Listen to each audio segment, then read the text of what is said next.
Hello दोस्तों, good morning, सुप्रभात। कैसे हैं आप सब। एमसीक्यूज वाली जो हमारी सीरीज चल रही थी उसी में आज हम नेक्स्ट वीडियो को लेके आए हैं। तो चलिए क्लास को स्टार्ट करते हैं। फर्स्ट हमारा क्वेश्चन है, निम्न में से कौन सा कथन सही सुमेलित नहीं है।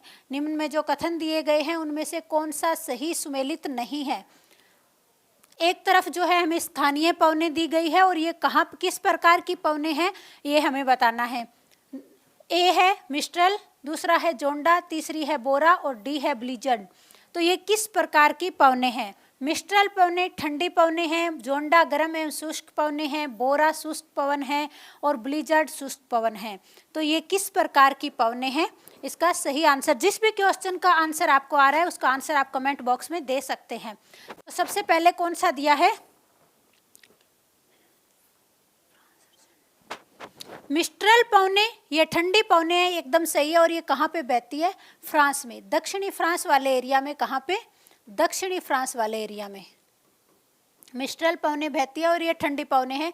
उसके बाद है जोंडा, गर्म एवं शुष्क पौने, ये एकदम सही है। तो ये कौन से भाग में बहती है, ये है अर्जेंटीना वाले भाग में। अर्जेंटीना देश जहाँ पे है यानी दक्षिणी अमेरिका महाद्वीप में है अर्जेंटीना, और वहाँ पे जोंडा स्थानीय पवन है, वहाँ की जोंडा। और ये किस प्रकार की पवने हैं, गर्म एवं शुष्क पवने हैं। उसके बाद है बोरा, तो ये एड्रियाटिक सागर में, कौन से सागर में, एड्रियाटिक सागर कहाँ पे पड़ता है ये, तो ये भूमध्य सागर के ऊपर की साइड में। तो ये कौन कौन से देशों में होगी, तो इटली में, स्लोवानिया में, इटली स्लोवानिया और इसके आसपास के जो देश है वहां पे कौन से पवने हैं, स्लोवानिया। कौन सी पवने हो जाएगी वहां पे, बोरा। और ये किस प्रकार की पवने हैं, और ये शुष्क पवने हैं। उसके बाद है ब्लिजर्ड। ब्लिजर्ड किस प्रकार की पवने होती है, ये बर्फीले पवने होती है, यानी अंटार्कटिका और आर्कटिक महाद्वीप में चलने वाली पवने हैं। कौन सी, ब्लिजर्ड पवने, ये शुष्क पवने नहीं है। तो ऑप्शन नंबर डी आपका सही आंसर हो जाएगा। कौन सा सही नहीं है यही हमें बताना था। ऑप्शन नंबर डी ये आपका सही आंसर हो जाएगा। ब्लिजर्ड पवने किस प्रकार की पवने हैं, ये बर्फीली पवने होती है, न कि शुष्क पवने हिमानीकृत पवने होती है जहाँ पे बर्फ गिरती है। तो ऑप्शन नंबर डी आपका सही आंसर हो जाएगा। ये वाला ऑप्शन गलत है, बाकी तीनों ही सही है। मिस्ट्रल पवने ये ठंडी पवने हैं, ये दक्षिणी फ्रांस वाले एरिया में चलती है। जोंडा पवने गर्म एवं शुष्क पवने हैं और ये अर्जेंटीना की स्थानीय पवने हैं। बोरा ये एड्रियाटिक सागर के आसपास के देशों में बहने वाले स्थानीय पवने हैं और ये एक प्रकार की शुष्क पवन है। एड्रियाटिक सागर भूमध्य सागर के ऊपर की साइड में, इटली और भूमध्य सागर के मध्य कौन सा सागर हो जाएगा, एड्रियाटिक सागर। और ब्लिजर्ड पवने ये आपकी बहती है आर्कटिक और अंटार्कटिक महाद्वीप में। तो ऑप्शन नंबर डी आपका सही आंसर हो जाएगा। नेक्स्ट है, सूचियों का मिलान करके सही उत्तर का चयन कीजिए। एक तरफ हमें जलवायु दी गई है पहली सूची में, दूसरी तरफ हमें देश दिए गए हैं कि कौन से प्रकार की जलवायु कौन से देशों में होती है। पहला है मानसूनी जलवायु, दूसरा है भूमध्य सागरीय जलवायु, तीसरी है उष्णकटिबंधीय जलवायु, चौथा है विषुवत रेखीय जलवायु। तो किस प्रकार की जलवायु कहाँ पे होती है। मानसूनी जलवायु आपको पता है कि मानसूनी जलवायु भारत हो गया, बांग्लादेश हो गया, उत्तरी ऑस्ट्रेलिया। तो इसका पहले वाला ऑप्शन एकदम सही हो जाएगा, उत्तरी ऑस्ट्रेलिया। भूमध्य सागरीय जलवायु अल्जीरिया, भूमध्य सागरीय जलवायु जो है भूमध्य सागर के आसपास के जो देश है, तो अल्जीरिया कहाँ पे है, भूमध्य सागर के पास में है। तो ये भी सही ऑप्शन हो जाएगा। उष्णकटिबंधीय जलवायु फिलीपींस एकदम करेक्ट है। विषुवत रेखीय जलवायु यानी भूमध्य रेखीय जलवायु, भूमध्य रेखा के पास कौन पड़ता है, अमेजन बेसिन। तो ये चारों ही इसी तरह से सही सुमेलित है, 1 2 3 4, चारों के चारों ऑप्शन एक इसमें सही सुमेलित हैं। मानसूनी जलवायु उत्तरी ऑस्ट्रेलिया, भूमध्य सागरीय जलवायु अल्जीरिया, उष्णकटिबंधीय जलवायु फिलीपींस, विषुवत रेखीय जलवायु Amazon basin. Option number C आपका सही आंसर हो जाएगा। नेक्स्ट है, निम्न में से कौन सा सही सुमेलित है। कौन सा जो है सही सुमेलित है। एक तरफ जो हमें दिए गए हैं ये क्या है, ज्वालामुखी पर्वत। क्या है ये, ज्वालामुखी पर्वत। और दूसरी तरफ दिए गए हैं देश। कौन से पर्वत किस देश में है? पहला है चंद्रगुप्त पाकिस्तान में, दूसरा है पोपा म्यांमार में, तीसरा है किलिमंजारो चिली में, डी है चिम्बाराजो दक्षिणी अमेरिका में। तो कौन सा इसमें से सही आंसर हो जाएगा? पहला चंद्रगुप्त कहाँ पे है? चंद्रगुप्त ज्वालामुखी पर्वत आपके पड़ता है पाकिस्तान में, पोपा ज्वालामुखी पर्वत ये म्यांमार में, किलिमंजारो ज्वालामुखी पर्वत ये कहाँ पे पड़ेगा? तो ये पड़ता है तंजानिया में। कहाँ पे पड़ेगा? तंजानिया में। और ये तंजानिया कहाँ पे है? तो ये आपका हो जाएगा दक्षिणी अफ्रीका में। तंजानिया हो जाएगा दक्षिणी अफ्रीका में, चिम्बाराजो दक्षिणी अमेरिका में। कौन सा ऑप्शन इसका सही आंसर हो जाएगा? ऑप्शन नंबर सी जो है सही सुमेलित नहीं है। क्या बताना था आपको यहाँ पे? कौन सा सही सुमेलित नहीं है? किलिमंजारो इसमें सही सुमेलित नहीं है, बाकी तीनों के तीनों इसमें सही सुमेलित हैं। पहले वाला चंद्रगुप्त कहाँ पे है? पाकिस्तान में है, पोपा ज्वालामुखी पर्वत आपका म्यांमार में है, किलिमंजारो ज्वालामुखी पर्वत तंजानिया दक्षिणी अफ्रीका में है, चिम्बाराजो दक्षिणी अमेरिका में है। तो ऑप्शन नंबर सी आपका सही आंसर हो जाएगा। नेक्स्ट क्वेश्चन है, कूट के आधार पर सही विकल्प का चयन कीजिए। पहला है पृथ्वी के भीतर का वह तरल पदार्थ जो ज्वालामुखी छिद्र से बाहर आ जाता है मैग्मा। मैग्मा कहलाता है। क्या कहलाता है? मैग्मा। तो ये वाला ऑप्शन आप बताएंगे कि सही है या गलत है। दूसरा देख लेते हैं, पृथ्वी के अंदर का वह तरल पदार्थ जो बाहर नहीं आ पाता, अंदर ही जमकर ठोस बन जाता है, वह लावा कहलाता है। कौन सा इसमें से सही है? केवल एक सही है, केवल दो सही है, एक और दो दोनों सही है, न तो एक न तो दो। तो कौन सा इसका सही आंसर हो जाएगा? पहले देख लीजिए, पृथ्वी के भीतर का वह तरल पदार्थ जो ज्वालामुखी छिद्र से बाहर आ जाता है मैग्मा कहलाता है। तो ये एकदम गलत है, क्योंकि बाहर जो आता है वो क्या कहलाता है? लावा। और जो पृथ्वी के अंदर का वह तरल पदार्थ जो बाहर नहीं आ पाता, अंदर ही जमकर ठोस बन जाता है, वह क्या कहलाता है? तो वह कहलाएगा मैग्मा। क्या कहलाएगा? मैग्मा। तो दोनों ही ऑप्शन गलत हैं। तो इसका सही आंसर क्या हो जाएगा? न तो एक न ही दो, कोई भी ऑप्शन इसमें सही नहीं है। पृथ्वी के भीतर जो पदार्थ रह जाता है वह क्या कहलाएगा? पृथ्वी वह ज्वालामुखी छिद्र से बाहर आने वाला लावा कहलाएगा, जबकि जो अंदर रह जाता है वह मैग्मा कहलाएगा। ऑप्शन नंबर डी आपका सही आंसर हो जाएगा। नेक्स्ट क्वेश्चन है क्वेश्चन नंबर 5, देख लीजिए। पछुआ से पवनों से संबंधित निम्न कथनों में कौन से सही है? पछुआ पवनें जो होती है उनमें से कौन से कथन जो दिए गए हैं उनमें से कौन सा सही है? पहला है, यह पवनें उत्तरी गोलार्ध में उत्तरी ध्रुव, उत्तरी पूर्वी तथा दक्षिणी गोलार्ध में दक्षिणी पूर्वी दिशा में चलती है। जो पछुआ पवनें होती है, कौन सी पवनें? पछुआ पवनें। यह पवनें उत्तरी गोलार्ध में उत्तरी पूर्व में और जबकि दक्षिणी गोलार्ध में दक्षिणी पूर्वी दिशा में चलती है। तो ये वाला स्टेटमेंट एकदम सही है। दूसरी है, यह प्राय शीतोष्ण कटिबंध में चला करती है, यह भी एकदम सही है। तीसरा है, मौसम की परिवर्तनशीलता पछुआ पवनों की विशेषता है, तो ये भी एकदम सही है। तीनों ही ऑप्शन इसमें सही आप हो जाएंगे। तो कौन सा इसका सही आंसर हो जाएगा? ऑप्शन नंबर सी आपका सही आंसर हो जाएगा।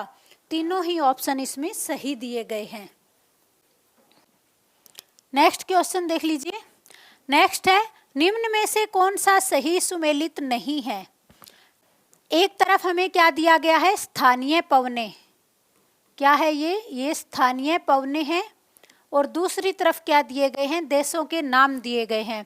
तो पहला है सेंटियाना, कैलिफोर्निया में चलती है, नॉर्वेस्टर नॉर्थ अमेरिका में, हरमट्टन सहारा मरुस्थल में और बुरान मध्य एशिया में।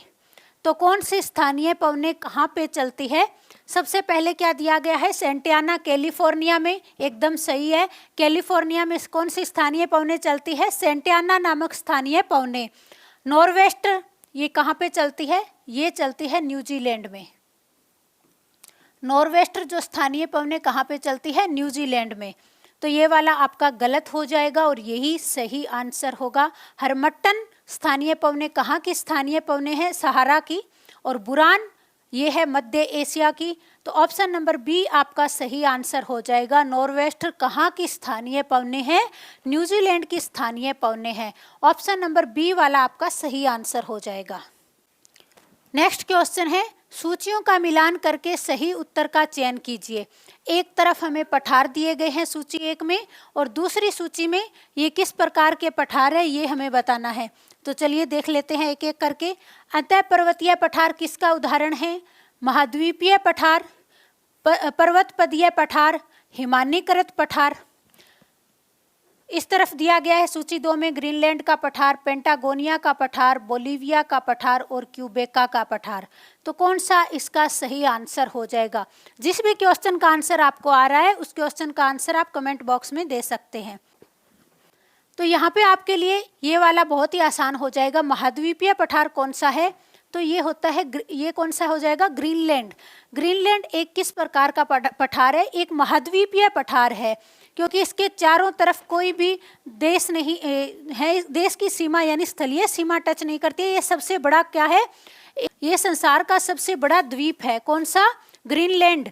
और ग्रीनलैंड का पठार किस तरह का है? तो ये महाद्वीपीय पठार है। तो बी का 1 कहाँ पे आ रहा है? देख लीजिए, बी का 1 सिर्फ एक में ही आ रहा है। बी दूसरे नंबर पे देखिए कहाँ पे, बी का इस पे आएगा 1 दूसरे नंबर पे। तो ये वाला आपका सही आंसर हो जाएगा, यानी 3, 1, 2, 4। तो अतः पर्वतीय पठार का उदाहरण क्या हो जाएगा? बोलीविया का जो पठार है किस प्रकार का पठार है? अतः पर्वतीय पठार है। महाद्वीपीय पठार क्या हो जाएगा? ग्रीनलैंड का पठार हो जाएगा। पर्वतपदीय पठार, पेंटागोनिया का पठार।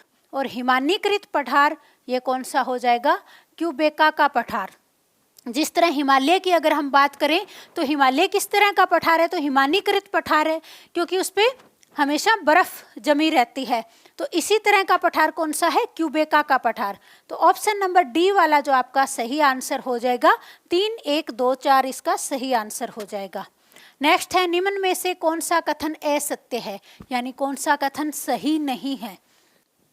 पहला है हाइड्रोजन एक हल्की गैस है। दूसरा है कार्बन डाइऑक्साइड एक भारी गैस है।